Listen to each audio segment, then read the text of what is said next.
Imagine a structural engineer walking under a massive, heavily trafficked concrete bridge.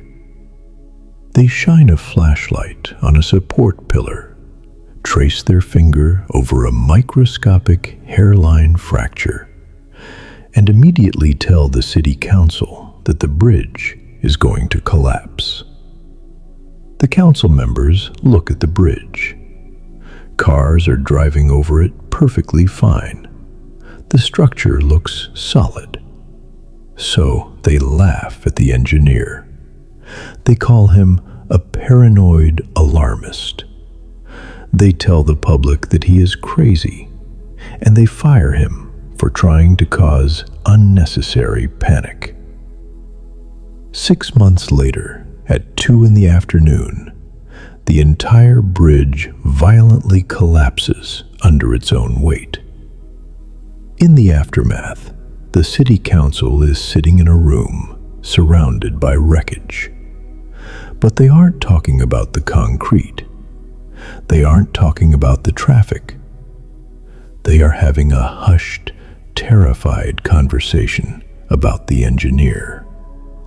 They are desperately trying to figure out how one person saw a fatal flaw that was completely invisible to the naked eye. That specific, heavy atmosphere of absolute shock is currently sitting directly over your old community. You looked at a situation, a relationship, a business deal, a family dynamic, or a specific toxic leader, and you saw the hairline fracture. You tried to warn the group. You pointed directly at the rot. And instead of listening to you, the community decided that you were the problem. They mocked you.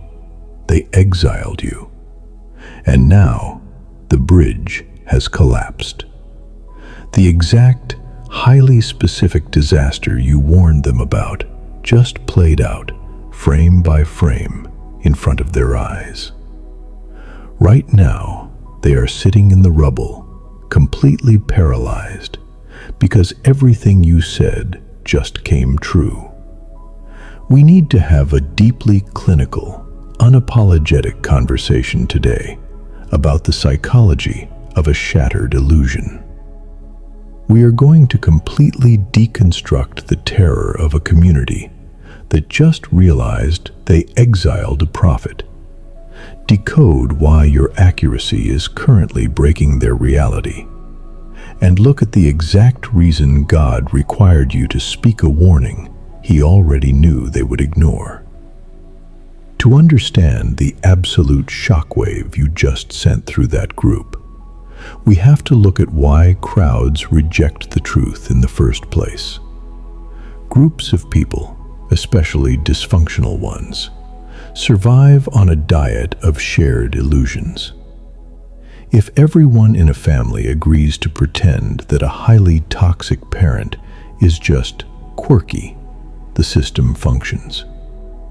If an entire friend group agrees to ignore the fact that their leader is a chronic liar, the weekend plans continue without interruption. The illusion is the glue holding their fragile lives together. When you walked into that environment and pointed at the truth, you were not just disagreeing with them.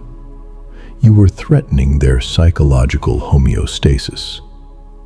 To accept your warning, they would have had to do the agonizing, painful work of dismantling their own lives, confronting the abuser, and changing their behavior. They were too lazy and too cowardly to do that work. So they chose the cheaper option. They dismantled your credibility instead. They laughed at you to protect their comfort. But gravity does not care about comfort. The truth has a 100% success rate of eventually rising to the surface. The person you warned them about finally dropped the mask. They stole the money. They betrayed the loyal friend. They blew up the organization. and they exposed their own sickness for the entire world to see. Let's look straight at the exact flavor of panic happening in that community right now. It is the suffocating silence of collective guilt. The group chat is dead quiet. The enablers are looking at each other, realizing that every single nasty rumor they spread about you was a defense mechanism for a fraud. But their shock goes much deeper than just realizing they were wrong about the abuser. They are actually deeply, profoundly terrified of you. Why? Because you possess a frequency of sight that they are completely blind to. When you predict a human behavior months or years before it happens, you stop looking like a normal person to them. You start looking like a spiritual anomaly. The crowd realizes that while they were looking at the surface, you were reading the spiritual X-rays. This creates a terrifying cognitive dissonance for the people who mocked you. They are currently sweating, replaying every interaction they ever had with you, and a chilling thought is creeping into the back of their minds. If they could see the hidden darkness in that situation, what do they see inside of me? You stripped them naked without even being in the room. They feel totally exposed to your intellect and your spiritual discernment. The people who used to talk down to you now realize they do not have the security clearance to even sit at your table. You outclass them so severely that they don't even know how to process your existence anymore. This brings us to the heavy divine mechanics of why the Creator put you through this specific, agonizing assignment. When you first tried to warn them and they attacked you, you probably went home and cried out of pure frustration. You asked God, "Why did you show me the truth if nobody was going to believe me? Why did you make me open my mouth just to be humiliated?" God did not ask you to speak the warning so you could save the community. He already knew they were too stubborn, too ego-driven, and too asleep to listen to you. God required you to speak the truth out loud so that when the structure finally collapsed, there would be an undeniable historical record of your authority. He used their stubbornness as a dark backdrop to permanently highlight your anointing. God was establishing your jurisdiction. He forced you to put your prophecy on the record so that when the dust settled, nobody in that community could ever claim that they didn't know.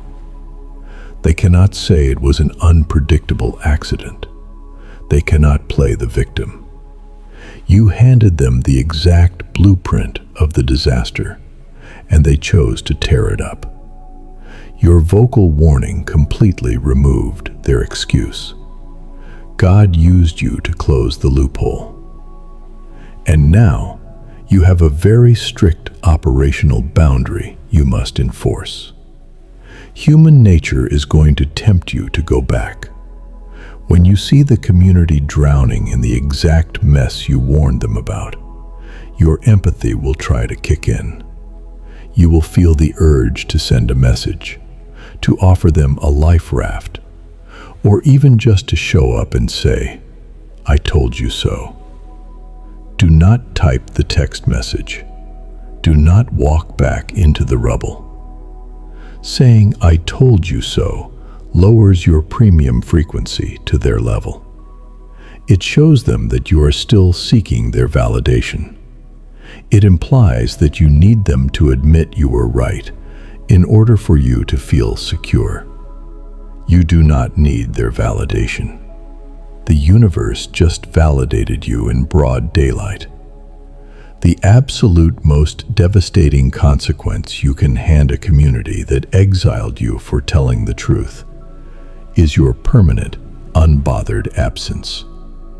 Let them sit in the awkward, heavy realization that they threw away the only person who actually had the vision to save them. You are no longer the crisis manager for people who chose to live in a burning building. The exact level of discernment that isolated you in that sick environment is the precise credential required for your next massive elevation. The high-level rooms you are entering now are starved for people who can see the hairline fractures. They are looking for visionaries who do not compromise the truth to keep a fragile crowd comfortable.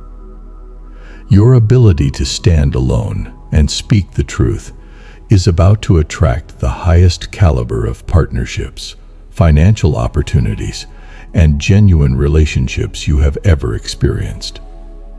I want to document the raw reality of this vindication today. Putting this specific dynamic into words is how we finalize the spiritual closure of this chapter. Think back to the exact moment the community realized your warning was completely accurate. Did the toxic leader finally expose themselves in a public way? Did you hear through the grapevine that the very people who mocked you are now scrambling in a panic because the disaster hit them directly? How did it feel to sit in your living room, completely safe, watching the exact sequence of events you predicted play out flawlessly?